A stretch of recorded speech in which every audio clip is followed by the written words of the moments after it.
Alright, we're recording for chapter 11, yes, of Star Trek the Motion Picture Novelization. This is some ups and downs, and one thing that is just weird. Not 70s weird, but just do we really have to do that, Roddenberry? Anyway, I do like how it starts, although there is one detail that doesn't make sense to me. I'll get to that, though. McCoy came into sickbay without a word, his beard scratching Chapel's face during the one hug he gave her before he began to swear quietly at the look of the new medical equipment there. And he goes on a little bit, but it's like he comes in, gives her a hug, and she is confused by this. But then it's like once he just starts swearing at everything because he doesn't like the new design and layout of sickbay, it's like, okay, that's McCoy. Everything's fine. Because it's like suddenly I just got hugged by this random bearded guy. Oh, it's him. Oh, it's McCoy. Okay, he has never done. Oh, wait, no. He's completely normal. He's just happy to see me. That's how he expressed it.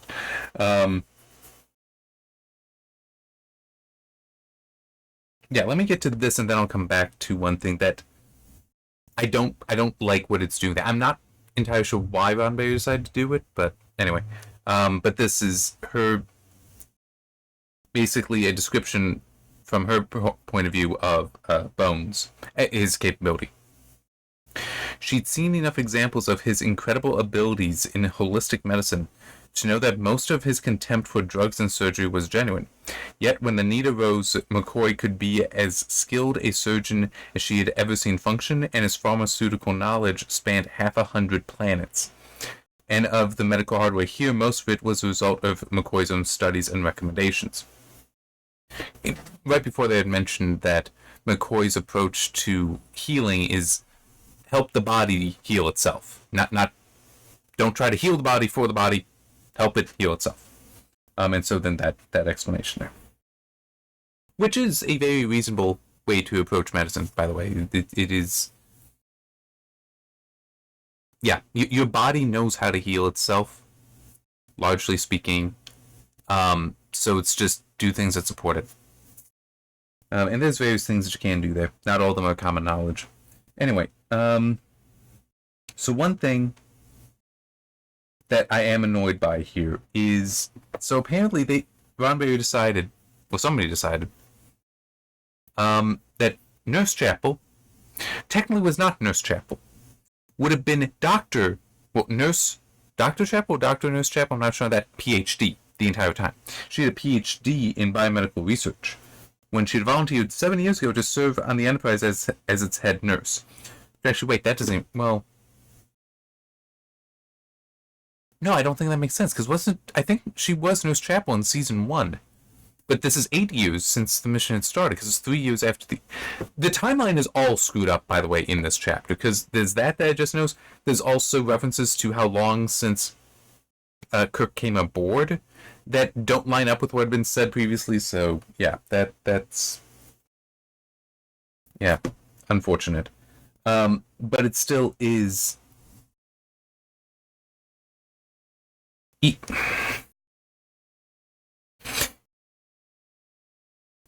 have my... I feel like I need to doubt that she actually had the PhD at the time of the original series, because there would have been times when, no, she should have been referred to as Dr. Chapel.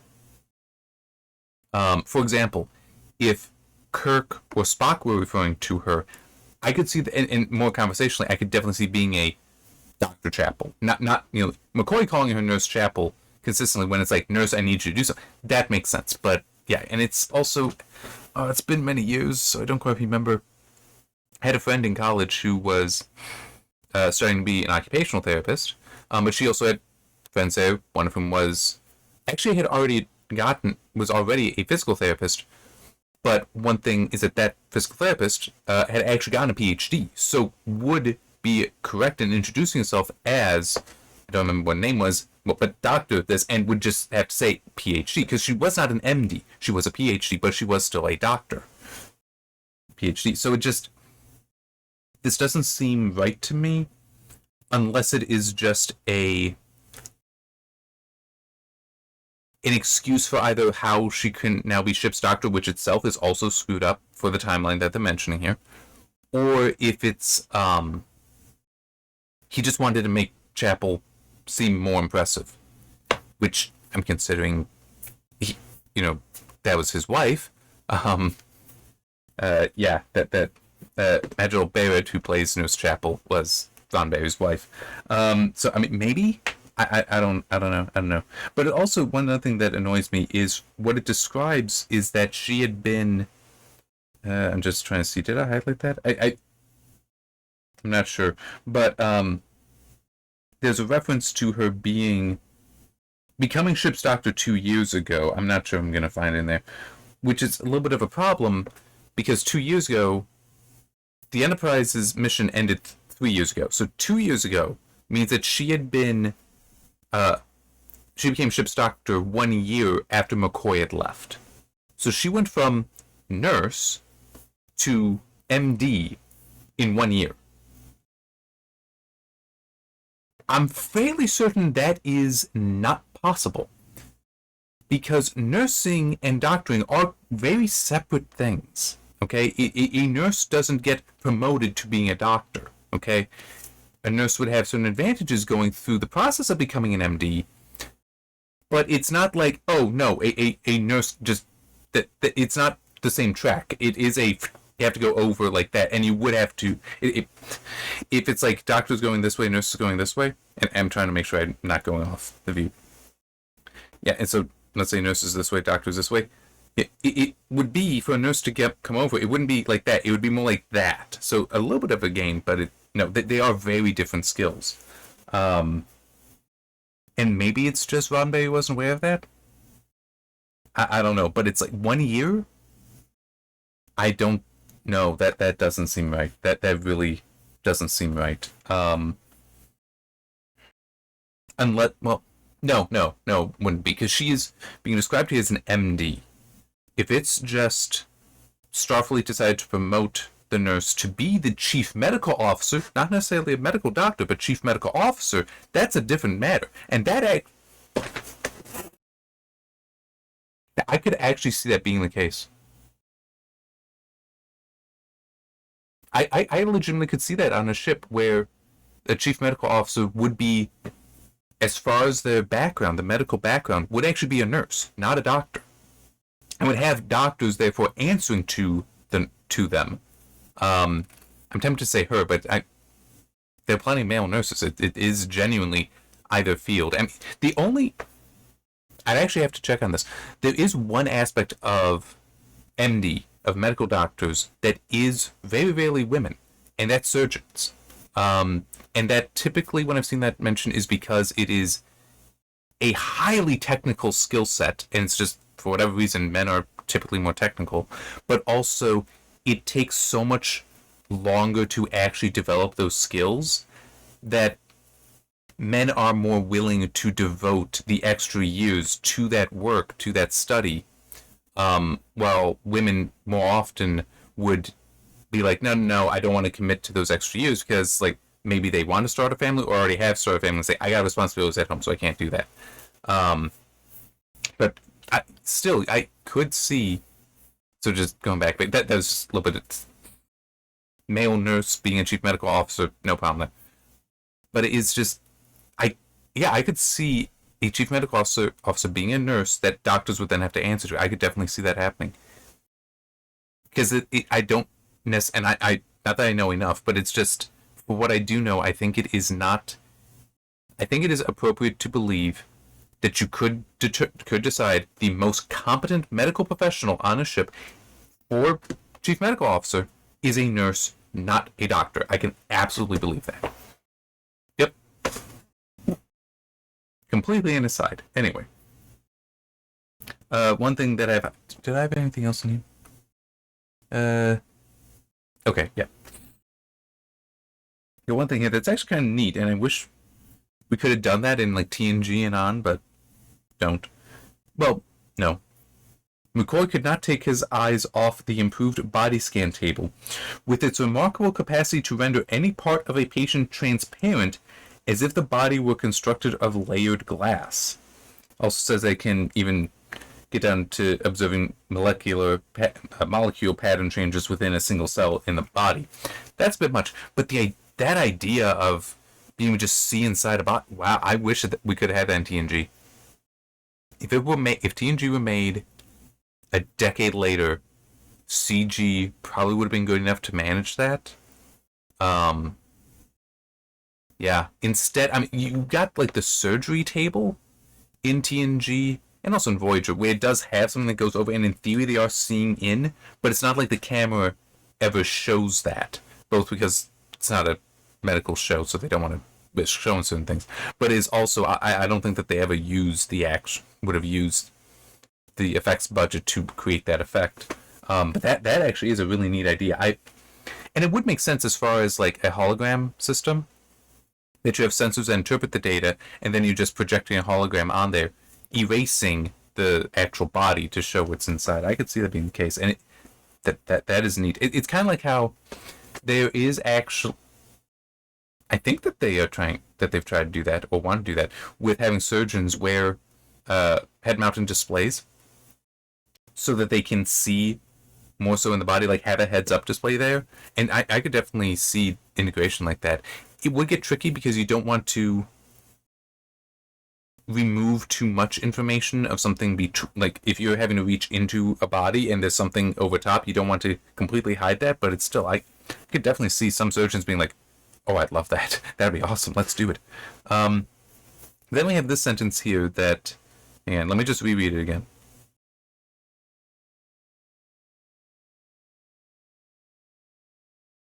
Yeah, it's a horribly written sentence. Yeah, it's very much a run-on, and the grammar is incorrect. At least for my understanding of grammar. Which maybe it's just my style is different than Roddenberry's, but it still is, I don't like this. Hang on. There we go. Hang on. There are no commas in what I'm about to read, just to be clear. Chapel could... My tongue keeps finding to get in the way. Chapel could see he was also secretly pleased that Starfleet had provided Daystrom equipment which used some of the Fabrini medical symbols which McCoy had found and Spock had translated from the writings of a 10,000-year dead civilization. That's... Yeah, very much a run-on sentence, very poorly constructed. It's also, I'm confused by a couple things. One is, what has Daystrom got to do with this? Daystrom did computers, not medical equipment. That's the Ultimate Computer, that episode. And then the, what is it, the world is hollow and I've touched the sky with the Fabrini. The civilization, well, there was continuity to the civilization. The culture of the civilization had effectively been lost, but they still had descendants there that were, once they arrived on their new homeworld, their culture would be returned to them. It's just for the time being they didn't have that culture. Which is weird and doesn't make a lot of sense that you would intentionally do that. But it still is. It's not a 10,000-year dead civilization. Because it technically hadn't died. It's more like it had the culture, the civilization, had hibernated until it arrived at a new location that would be more appropriate to thrive. Which actually, in a weird way... Okay. The tumbleweed is a freaky organism. Okay, it's a freaky plant. And it just... It made me think of it. Because tumbleweeds... You think when you see a thing, bobbing by in some western or whatever, you think, oh, it's dead. No. That thing's alive. Well, it's hibernating, but it is alive. And it will go like that for decades until it's like, the conditions are right. It will then put down roots, literally put down roots to anchor itself to the ground and come out of hibernation, live. I was like, some of those things are decades old. And I'm not even, I want to say some of them are so old that it's like at the... Some of them would have been older than, like, Americans reaching into the West. It's like, it's absurd. They are freaky, okay? There's a lot of freaky organisms out there, to be clear. But some people would think, oh, yeah, you can bottom of the ocean. No, there are plants. There are plants that are freaky. And there's also the whole plants, in some ways, do have a low level of intelligence. They can make decisions. It's all kind of weird. Okay? I mean, it's awesome, but still, it's like, Are we Are we sure that... I gotta watch the thing. Because isn't that, the 6-foot carrot or something? Isn't that in the original, the thing? I know I should also see the newer one. A lot of people very much like that, but I do want to see the classic with James Arnett's Marshall Matt Dillon, who would have had experience with tumbleweeds. Actually, I'm not sure if those were in Oklahoma, but in any case, he was the stuntman, more or less, in the costume. Anyhow. Oh, yeah. Now getting into where the timeline just does not make sense anymore. McCoy sat studying Chapel's log entries, clearly impressed over the amount of information she had accumulated on Kirk and other key personnel. This follows a paragraph talking about how important the relationship is between the chief medical officer and the captain. Because medical officer can decide, you're nuts, taking you out of commission. Like, you cannot be in command anymore. You're unfit for command. But it's like, hold on. He's only been captain for a dozen hours. In fact, less than a dozen hours, because McCoy was one of the last people to come up before they had launched, and it was already stated that they actually beat the 12-hour target Kirk had given them by an hour. So in 11 hours, it's like, he's impressed by her logs. What logs? I mean, it's like there should be almost nothing there. And there's been no indication that she's been paying attention to him either, that she's gone and visited him either. Start building this up. Now later it is described that apparently part of the uniforms, actually in the belt, is a device that monitors all the vital signs and sends it back to a medical computer. And that it's sent securely, and only via voice print can the chief medical officer be able to access that data. It's like, okay, whatever. I mean, it's like, this seems like a feat. Well, I don't remember if that's ever actually used in anything else. I mean, in TNG and such, it would have been moved into the comm badge.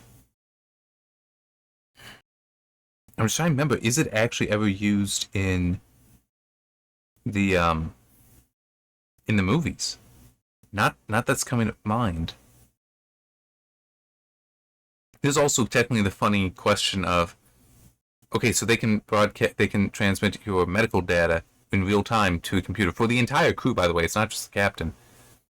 But it's not until TNG that we get the communicators right there.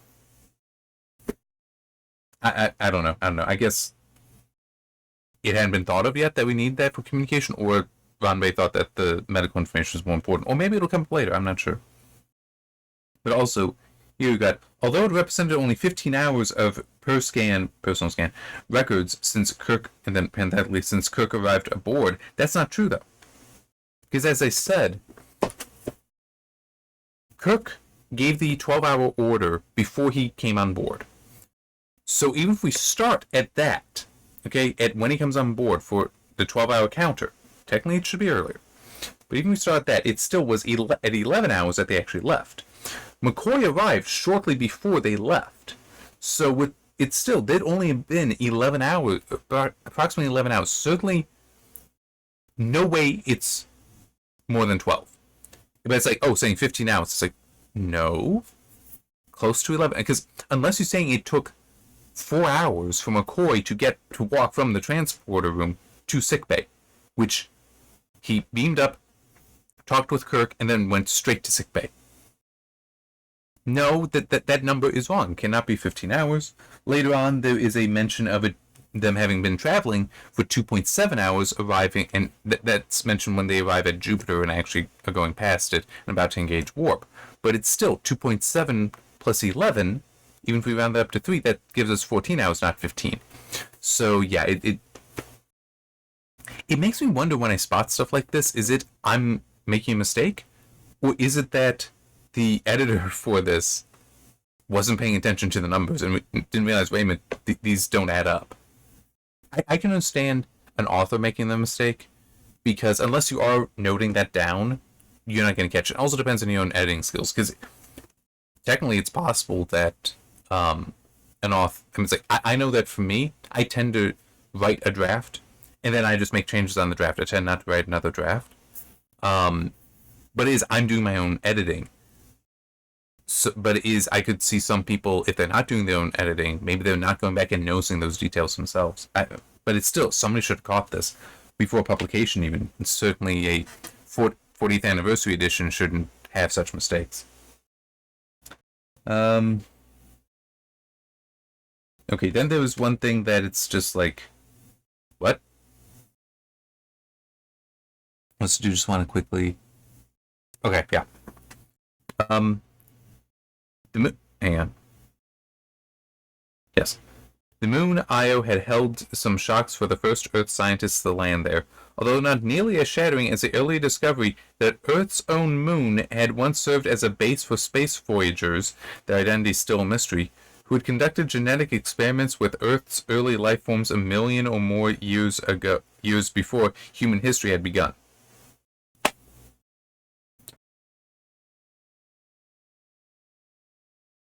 Why are we doing this? I just I don't see the need to do that. I mean, true, with it being a million years before human history began, does mean that. And there was actually something else earlier that I just didn't highlight. Oh, here it is. The so-called mutant farm civilizations of prehistory had known that Earth was not the center of the universe, but their information had been a gift and not the result of human labor and growth. So I guess the so-called mutant farm civilization, so that could be the mutant farm civilization, something that this voyaging species had created, and it would be of history, and that they had just been told. But it's like, huh? What happened to the species then? I was like, what are you talking about? Why is this even here? What? I'm very confused by it. And it's also, I'm just trying to think, because human history technically, if you're talking about history versus prehistory, would technically be only about 7,000 years old or so? Because you need to understand that history is technically when there's written record. And I don't think most people would include like cave paintings as history, because are they a record of things? Yes, but we don't really know fully their significance. And it's also, well, no, I think it is really just that we don't really know their significance, or that they have a written record, as if you will, like an actual language there. I mean, it's actually funny. I make a kind of joking reference to them in the book I'm currently writing, where it's basically, some people say that, oh, it was meant as this, and like to tell people that, oh, hunting was good. It's like, no. You don't understand. It's brag. All right. I mean, somebody drew a rhinoceros there, not to say, hey, if you're looking to hunt a rhinoceros, there. No. That dude did that. So everybody knows, I killed a rhino. I'm awesome. I put that up there so now everyone going by knows I killed a rhino. That's what I'm saying. I think that's very reasonable, way more reasonable than saying, oh yeah, the hunting's good in this area. It's like, why? This is actually something I had seen when I was reading, doing some research, and did I put it in? I don't remember if I put it in Too Many Gifts, but I think it was back then. That, like, the idea of, needing to mark it there so that you know that was a place of good hunting at one point or another. I think it's for the Aborigines in Australia, that part of their history is actually recorded by their surroundings. My brain doesn't work this way, so I'm probably not understanding what was being described there. But it was something like, my understanding for it was almost like they tell their stories and pass down their history via those stories in such a way that the locations around them have meaning within the stories, such that if you look and see a particular mountain formation, it reminds you, it tells you about your own history. Well, that, it would make sense, is just part of how various cultures were. So the idea that, no, we'd have to mark, and say, no, you don't need to mark them. You just have a story associated with hunting and such, like good hunting, tied to that mountain formation. So you wouldn't have a cave in the mountain system that something's marked up in that. No. You just tell the story about that. So it's, yeah. Yeah, but still, I don't know why it's in there. Because I'm not aware of it ever being maybe it's in the novels, or at least this novel later on. But I don't recall it ever being used later in any Star Trek. Any of the movies or any of the later television shows. The closest... Well, okay. There's two possibilities. One is the preservers of the Paradise Syndrome. So they're the ones that...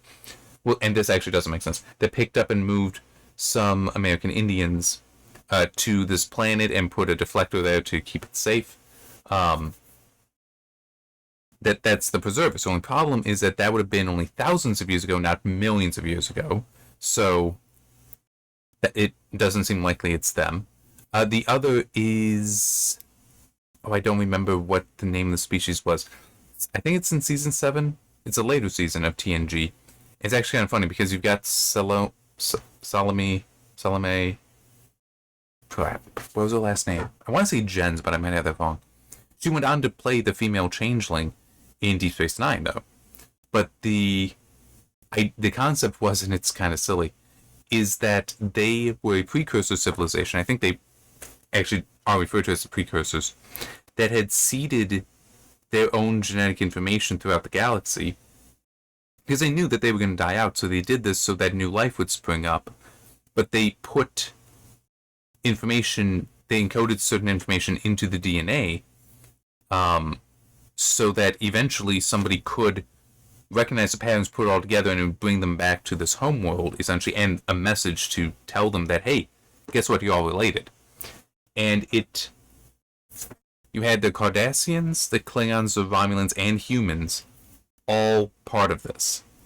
So like that, it's kind of an in-universe explanation for why you have humanoid appearances to all those species, even the Cardassians. But it's also, Cardassians have certain characteristics that seem to make them more cold-blooded than warm-blooded. Romulans and Vulcans have copper-based blood, so it's green. Klingons have purple blood. Humans have red blood. I don't remember if we really know for Cardassians. But it still is... Yeah, no, you're not sharing something that common. I mean, it's actually one of those funny things when you stop and think about it. There should be no half-breeds like Spock is, or B'Elanna, which that's half human, half Vulcan, and then half human, half Klingon. It's like, technically none of that makes sense. It should not be possible, but it's what they did, and I guess you just, kind of hand wave it away and move on. But in any case, that species could potentially have been the millions of years ago that is being referred to here, but I don't know. There's also the Iconians. Is that it?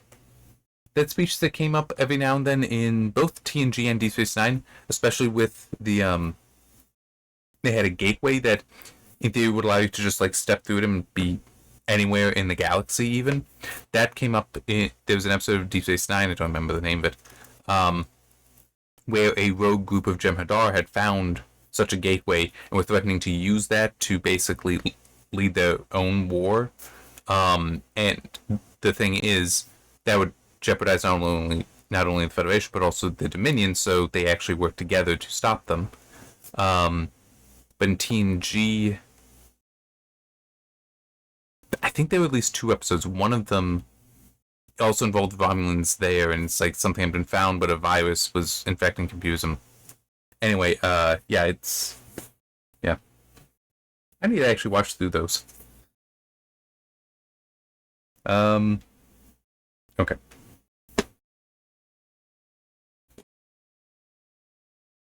Moving forward in this, to be clear, I do have all of broadcast Star Trek. I'm just being kind of slow going through it. So now we're getting to the whole, they've been traveling at Impulse, and Kirk wants to go to Warp. And he's given them this 2.7 hours to continue their simulations, to figure out the correct fuel mix, which technically is foolish, because the fuel mix for matter to antimatter would always be 1-to-1. You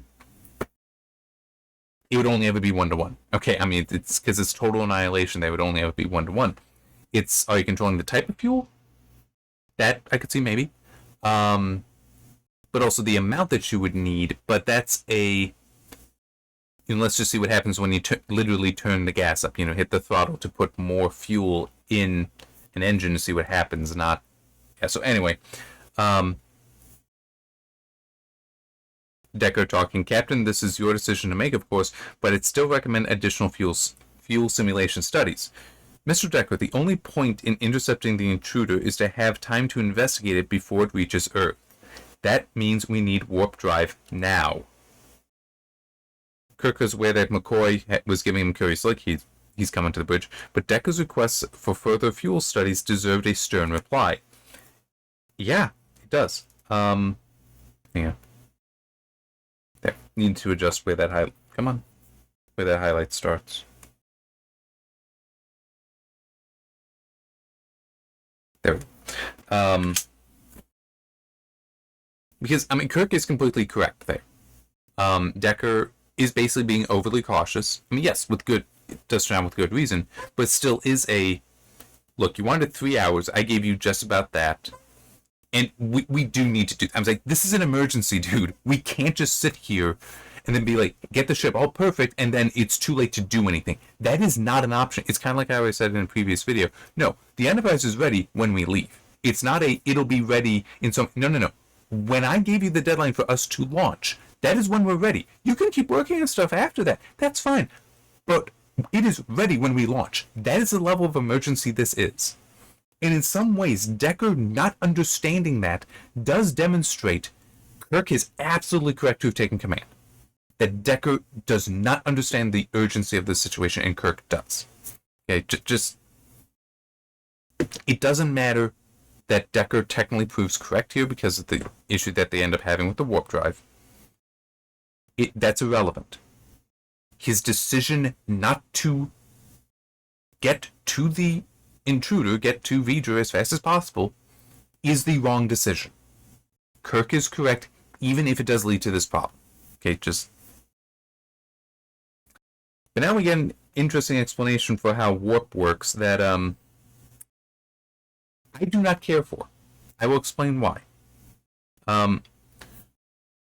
When the starship reached the threshold of light speed, this is for the first one, the first time it had been achieved, it also reached that boundary between normal space and hyperspace. I hate hyperspace. I've already done a video on that. I'll repeat some of it, I'm sure, but that boundary was time, making it appear to those first travelers into hyperspace that the universe around their starship had suddenly begun to shrink in size. Beginning with warp 1 and increasing geometrically, the higher the warp speed, the smaller the universe, and the closer together the points within became. On the one hand, that does actually kind of explain how warp 10, except that at that point it's a logarithmic scale, not geometric, but in any case, is that you exist at all points in the universe at the same time. The idea that the universe has shrunk so far, has apparently shrunken so far that you're there at all points. In some ways, I do like this concept that you're basically just shortening the distance, but I don't like this description of hyperspace, or rather the use of the term hyperspace, because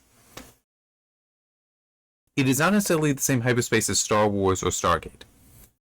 But the hyperspace demonstrated in Star Wars and Stargate is fundamentally different from what warp is in Star Trek. And this is also one of the ways that Star Trek 2009 is not a Star Trek movie. Because what it demonstrates for the science of Star Trek is thoroughly wrong. Warp in Star Trek, you never leave normal space. You still exist in there, so you can be seen, and you can see. Communication is also completely free and open. This description here challenges that, I think, but it still is. In hyperspace for Star Wars and Stargate, you're outside of the normal universe. You enter in and you enter into hyperspace, leaving normal space, and then you come back. You cannot. There's no means of communication at that time. and there's no sensors really. Um, I don't remember in Stargate, but certainly in Star Wars, I mean that's a plot point that you cannot be tracked when in hyperspace. So the use of the term hyperspace is like, that's not how this works. And by the way, in Star Trek 2009 is completely no ability to see ahead of you when you're in that warp, which is just hyperspace. Because otherwise, no one would have been surprised when they came to Vulcan. And also the whole, you would have had communication as well, such that you'd be warned about the ambush before getting there. Yeah, no.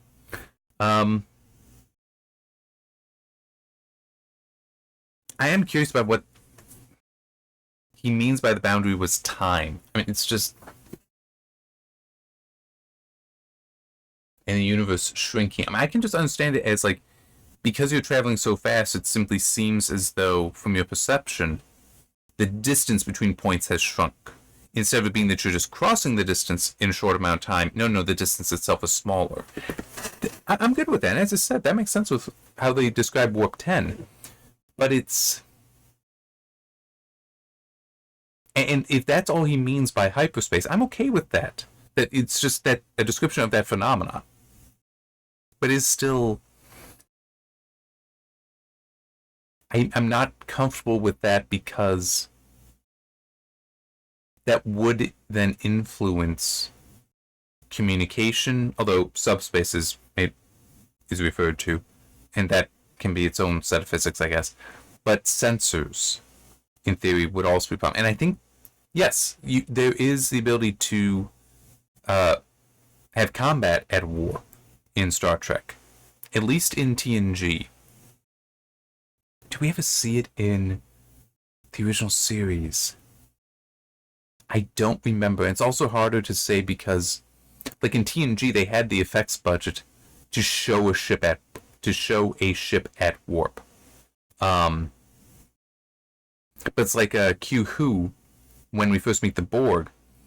The Enterprise at one point is at warp, trying to run away from the Borg. The Borg is catching up, and they fire torpedoes back at it, and you see the massive holes blown into the Borg. But then they zoom in, and it's then shown being repaired as it's traveling at warp.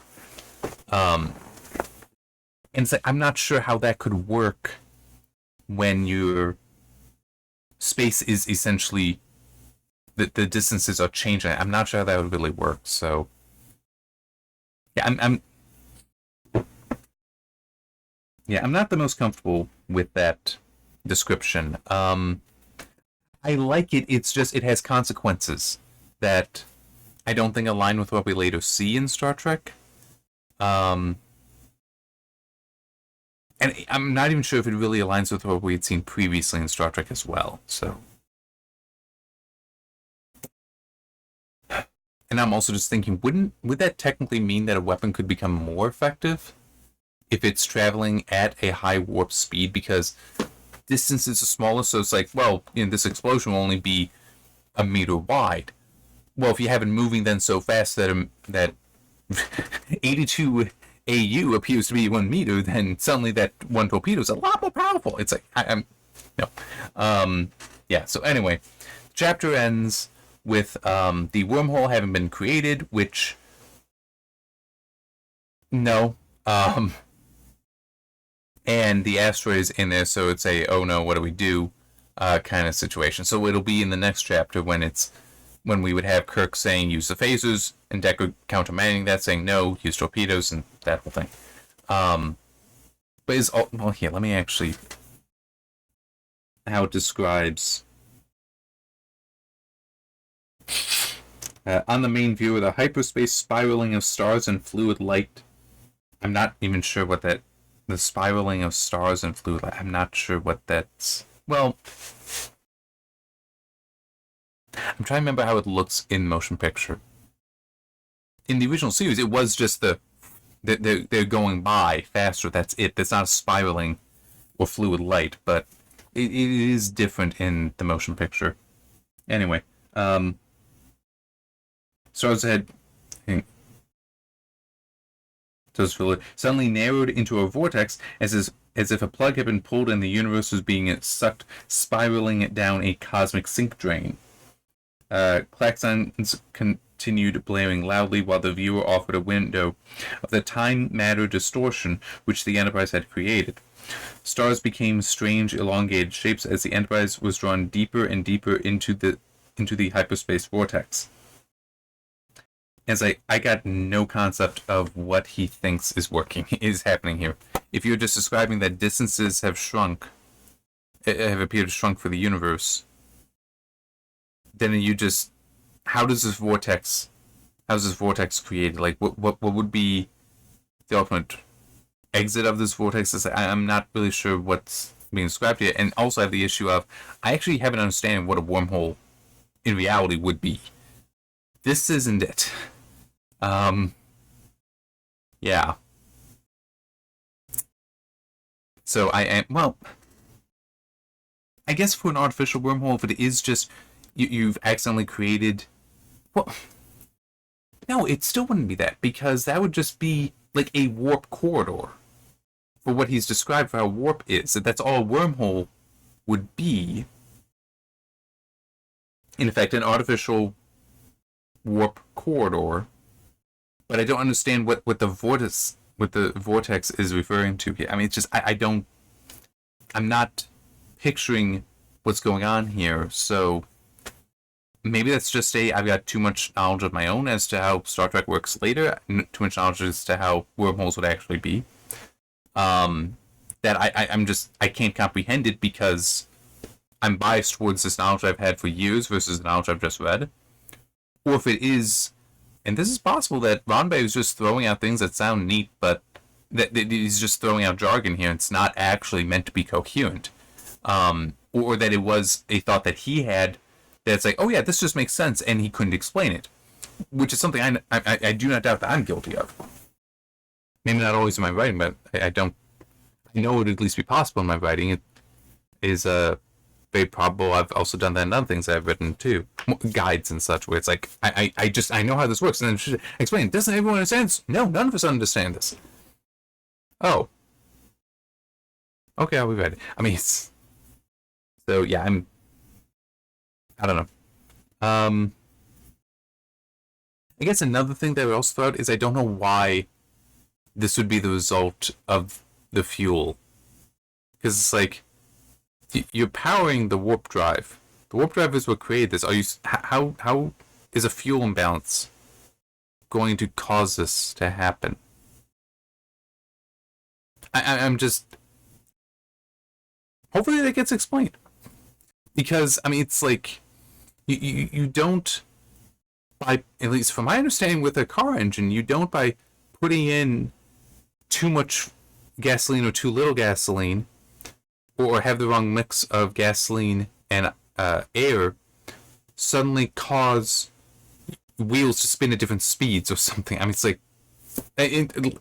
if it is for all four wheels have power, it's not like suddenly the ones on the passenger side are going to be spinning faster than those on the driver's side, just because the fuel mix was wrong. It's like, well, no, because that's not relevant. The drive mechanism is more so the transmission, and the engine is powering the transmission that's then sending the power. I'm probably saying this badly, but I mean, it's just, there's the power source, and then there's the thing that converts that power into the driving mechanical force. For a car, it's kind of weird, but here, with a starship, it's energy goes into the warp drive that creates a warp field for warp travel. Why is the energy having a problem leading to the warp engine having a problem as well? I mean, I do understand how there can be issues with energy here, but it's like there's a process here as well before that it's, yeah, I don't know. It'll be interesting to see what the explanation is, assuming there is one. Hopefully there's one, but it might as well just be me getting too technical with it, and being like, wait, but that doesn't. I mean, damn it, I'm like, well, what's his name? Justin Long? Is that it in Galaxy Quest? Where it's like, but those systems don't connect together. It's like, I would never do that to Shatner. By the way, I hadn't been wrong by it. Might have done to him, but he would probably have been like, I could absolutely believe. And this isn't about Roddenberry specifically, but just any writer, any author. any storyteller, that if you start getting into details like that, may have just been I just wrote what sounded cool. I am so sorry that I got it wrong, and that, or you believe I've gotten it wrong. I didn't even. I could absolutely see plenty of people having that exact response. Where it's like, I never meant to be taken that seriously. I am so sorry. Yeah. I'm saying I do try to take it that seriously for my writing, so hopefully I'm not screwing up. But if I do, it's an honest mistake. But no, I can definitely see some people being like, it's just, to quote Galaxy Quest, it's, well, just a goddamn show, but it's, it's just a show. It's just a television show. Plenty of my blathering, hasn't it been? Alright. See you next time.